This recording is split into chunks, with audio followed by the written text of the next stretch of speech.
study. Yes, my name is Victor Montori, and I'm one of the investigators at the Knowledge and Encounter Research Unit, as well as with the Center for Innovation at Mayo Clinic in Rochester, Minnesota. The Mayo Clinic has a collaborative agreement with Steelcase to develop innovative products in healthcare. And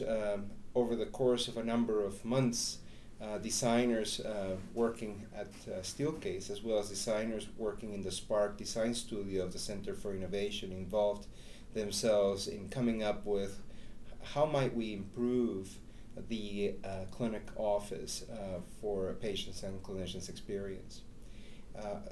The fruits of that effort led to a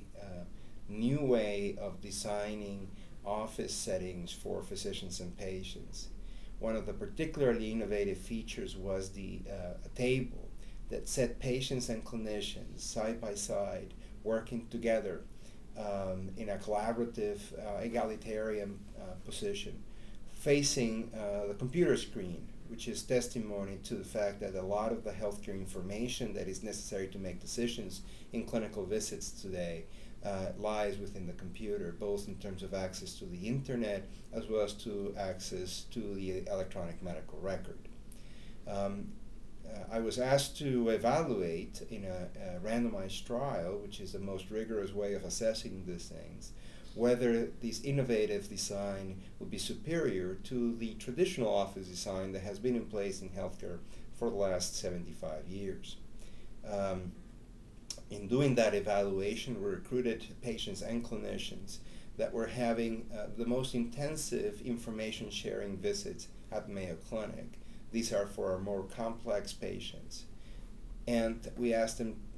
to either use one office or the other, and we determined that by random chance. At the end of the visit, which we recorded on video, we surveyed both patients and clinicians about their experience. And what we noticed was that in the traditional room, we had excellent satisfaction of our patients and our clinicians, as you would expect from something from an office that has been the tradition and the traditional office, and where both parties know where to sit, know how to interact, and know how to use all the tools available to them to have great visits.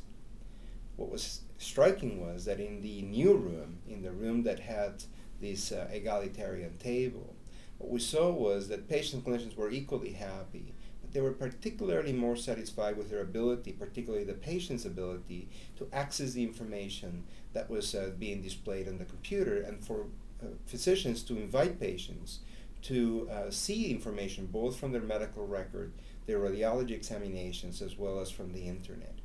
This perception of improved access to information, both for education as well as about themselves, led patients to provide us with a better rating in terms of satisfaction for that particular office compared to the usual one, even though the elements in the office were new and there was some degree of discomfort as to not to know where to sit in relation to the physician and the rest of the office setup.